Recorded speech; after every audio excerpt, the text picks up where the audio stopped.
Hello everyone, welcome back to property. आज हम transfer of property act के section 31, 32, 33 and 34 को सिंपल लैंग्वेज में समझेंगे इजी एग्जांपल्स के साथ। ये सेक्शंस बताते हैं कि प्रॉपर्टी ट्रांसफर कब खत्म हो सकता है, कंडीशन कब वैलिड होती है और फ्रॉड होने पर ट्रांसफरी को कैसे प्रोटेक्ट करता है लॉ। तो चलिए इस वीडियो को शुरू करते हैं।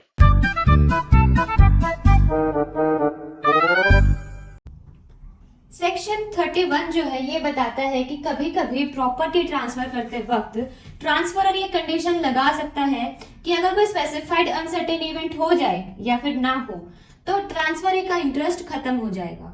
यानी ट्रांसफर पहले वैलिड होता है लेकिन फ्यूचर में कंडीशन टूटने पर ट्रांसफर टर्मिनेट हो सकता है। ये रूल सेक्शन 12 के सब्जेक्ट में है। अगर कंडीशन सेक्शन 12 को वायलेट करती है तो वो वैलिड नहीं होगी। एक इलस्ट्रेशन का एग्जांपल लेते हैं।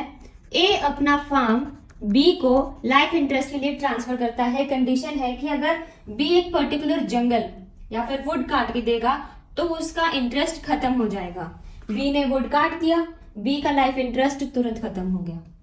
एक और एग्जांपल लेते हैं, इलस्ट्रेशन बी ही, कि ए जो है वो बी को फार्म ट्रांसफर करता है।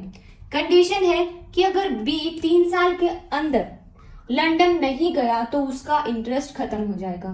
बी 3 साल तक लंदन नहीं गया, उसका प्रॉपर्टी पर इंटरेस्ट सीज हो गया। सेक्शन 32 बताता है कि सेक्शन 31 की जो कंडीशन है वो तभी वैलिड होगी जब वो लॉ के हिसाब से वैलिड कंडीशन हो। अगर कंडीशन इम्पॉसिबल हो, इलीगल हो, इमोरल हो, पब्लिक पॉलिसी के अगेंस्ट हो तो वो वैलिड नहीं होगी और इंटरेस्ट जो है वो खत्म भी नहीं होगा। फॉर एग्जाम्पल, ए अपनी प्रॉपर्टी बी को ट्रांसफर करता है ये कंडीशन के साथ कि अगर तुम मर्डर नहीं करोगे तो प्रॉपर्टी चली जाएगी। ये इलीगल कंडीशन है। सेक्शन 32 के अकॉर्डिंग ये कंडीशन इनवैलिड है, इसलिए ट्रांसफर कंटिन्यू रहेगा। तो सेक्शन 32 बेसिकली कहता है कि सेक्शन 31 वाली कंडीशन भी वैलिड होगी जो लीगली वैलिड है। ठीक है। देन नेक्स्ट है सेक्शन 33। ये कहता है कि अगर ट्रांसफर में लिखा हो ट्रांसफर को एक पर्टिकुलर एक्ट करना होगा लेकिन उस एक्ट के लिए कोई टाइम लिमिट नहीं दी गई है तो कंडीशन तब ब्रेक मानी जाएगी जब ट्रांसफर खुद ही उस एक्ट को परमानेंटली या इंडेफिनेटली इम्पॉसिबल बना दे। जैसे कि ए प्रॉपर्टी बी को ट्रांसफर करता है इस कंडीशन के साथ कि तुम्हें फ्यूचर में लॉ कॉलेज इस्टेब्लिश करना होगा, कोई टाइम मेंशन नहीं है।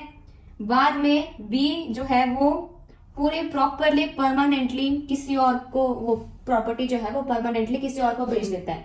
अब कॉलेज बनाना इम्पॉसिबल हो गया तो कंडीशन ब्रेक हो गई। इंपॉर्टेंट पॉइंट क्या है, सिर्फ डिले होना इनफ नहीं है, एक्ट का परमानेंटली इम्पॉसिबल होना जरूरी है। अब सेक्शन 34 जो है ये 2 सिचुएशन कवर करता है।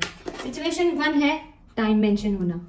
अगर ट्रांसफर में लिखा है ये काम 6 महीने के अंदर करना होगा लेकिन कोई दूसरा पर्सन जो कंडीशन फेल होने से बेनिफिट लेना चाहता है फ्रॉड करके ट्रांसफर को काम करने ही नहीं देता तो लॉ ट्रांसफर को एक्स्ट्रा टाइम देगा।